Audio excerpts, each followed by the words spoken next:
एक समय था जब हर कोई एटीएम का उपयोग करता था, लेकिन धीरे धीरे सब यूपीआई पर शिफ्ट हो गए और मजे से डिजिटल पेमेंट करने लगे। लेकिन क्या हो अगर मैं आपको कहूँ कि अब आपके यूपीआई अकाउंट आपको बंद करने पड़ेंगे और फिर से एक और बार आपको एटीएम की तरफ जाना होगा। तो आखिर आपको क्यों आपका यूपीआई अकाउंट बंद करना पड़ेगा और एटीएम के ट्रांजैक्शन क्यों महंगे होने वाले हैं, चलिए देखते हैं। आज के वीडियो को शुरू करते हैं। Hello, Master. Welcome to the world of...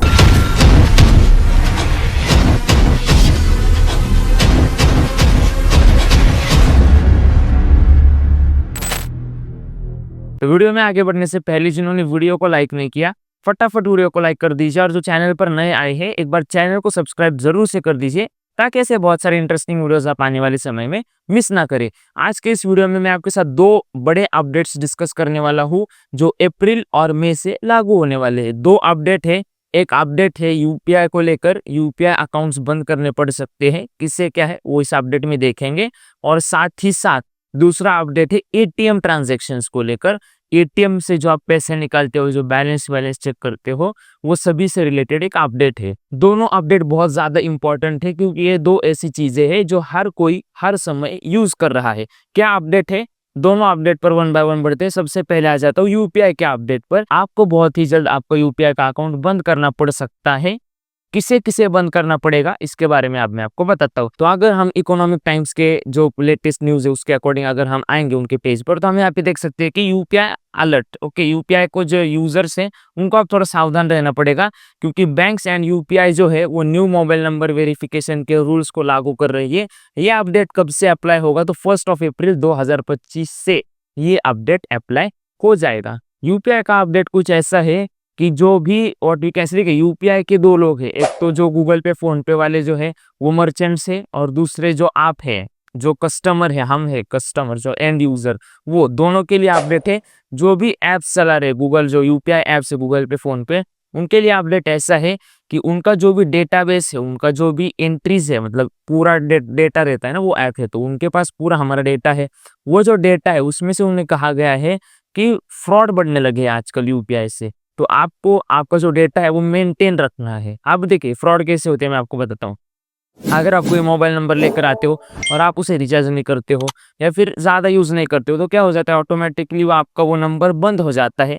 आपके पास से वो नंबर लिया जाता है और किसी दूसरे यूज़र को दिया जाता है। टेलीकॉम कंपनीज क्या करती है, ये काम करती है।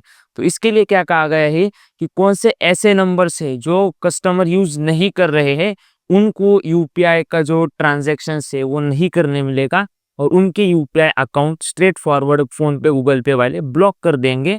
आप यूपीआई का यूज नहीं कर सकते हो।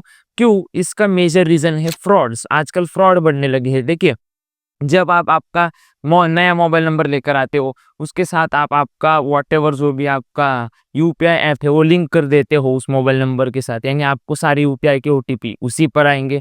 अब किसी दिन आप उसे यूज करना बंद कर देते हो और वो नंबर दूसरे यूजर के पास चला गया, तो फिर आपका ओटीपी तो उसके पास चला जाएगा और आपका बैंक अकाउंट तो खाली हो जाएगा। इसीलिए आपके भले के लिए ये निर्णय लिया गया है, और जो जो लोग जिनका मोबाइल नंबर इनएक्टिव है उनके यूपीआई अकाउंट बंद करने पड़ेंगे, और ये एक बहुत ही इंपॉर्टेंट अपडेट है। तो इससे कस्टमर का तो ऑल अराउंड फायदा ही होगा, होने वाले फ्रॉड बचेंगे और टेलीकॉम कंपनी का भी काफी ज्यादा फायदा होगा, क्योंकि लोग अब से मोबाइल रिचार्ज करना शुरू कर देंगे। चलो, तो फिर ये रहा हमारा यूपीआई का अपडेट। लेकिन एक और अपडेट है एटीएम को लेकर। एटीएम के जो आप ट्रांजेक्शन करते हो एटीएम में जाकर, उसके रिलेटेड क्या अपडेट है एक बार वो भी देख लेते हैं। इकोनॉमिक टाइम्स के एक और डेटा के एक और रिपोर्ट के हिसाब से देखते हैं कि एटीएम विड्रॉल्स टू गेट कॉस्टियर, यानी 1 मई, आने वाले 1 मई से एटीएम से जो आप पैसे निकालते हो, इनफैक्ट पैसे भी नहीं, बैलेंस वगैरह चेक करते हो, तो उस पर भी आपको जो चार्जेस है, जो पहले लगते थे वो कम लगते थे, अब बढ़ गए हैं। कितने चार्जेस है वो हम देखेंगे। चेक न्यू चार्जेस, हम नए नए चार्ज में आपको बता देता हूँ। तो सबसे पहले मैं आपको बताना चाहता हूँ कि ये जो इंटरचेंज फी लिखी, एटीएम इंटरचेंज फी, ये आखिर में होती क्या है।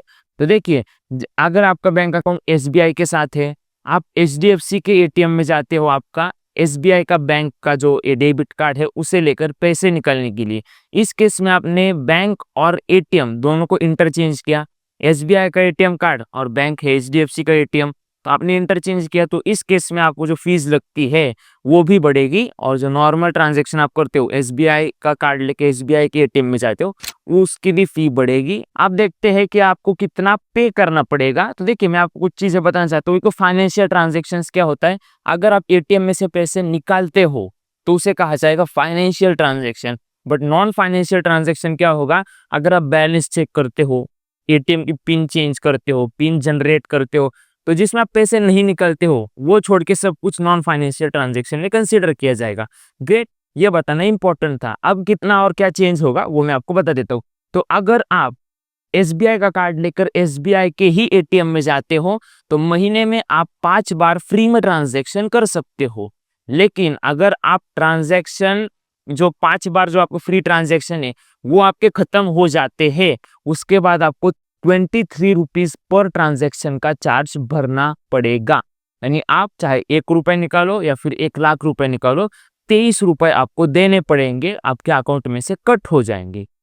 ग्रेट, अब यहाँ पे लिखा फाइनेंशियल प्लस नॉन फाइनेंशियल। फिर चाहे आप एटीएम से पैसे निकालो या फिर बैलेंस चेक करो या फिर कुछ और करो, आपके ट्रांजैक्शन 5 ही आपको फ्री में मिलेंगे अगर सेम बैंक का है। ओके, अब आप कहते हो मैं एसबीआई का कार्ड लेकर एचडीएफसी में जाऊंगा, तो आपने इंटरचेंज किया। इस केस में आप अदर बैंक एटीएम्स की कैटेगरी में आ गए, तो इस केस में आप सिर्फ 3 ट्रांजैक्शन 1 महीने में फ्री ऑफ कॉस्ट कर सकते हो जिसमें आपको पैसा नहीं लगेगा।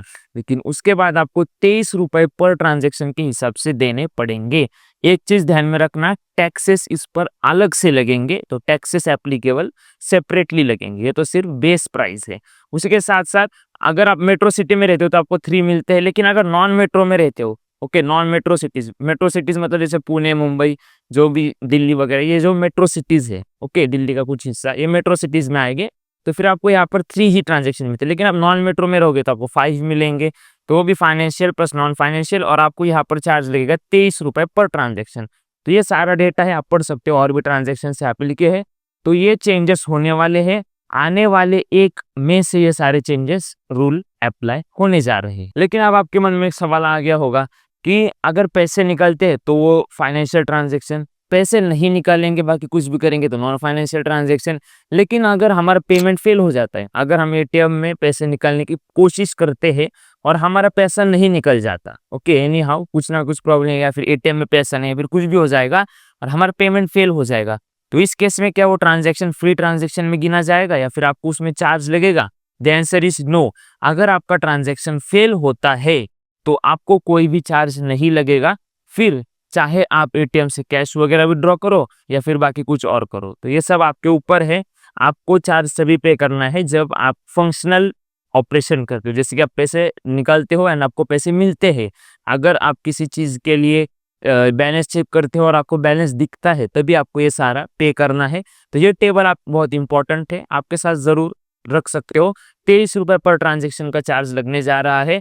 तो अगली बार जब भी आप एटीएम में जाओ सोच समझ कर जाना महीने में कितने बार गया था और कितने बार क्या क्या काम करके आया हूँ, वरना पैसा तो जरूर कटेगा। तो फाइनली ये 2 मेजर अपडेट है, एक तो यूपीआई का और दूसरा बैंक का।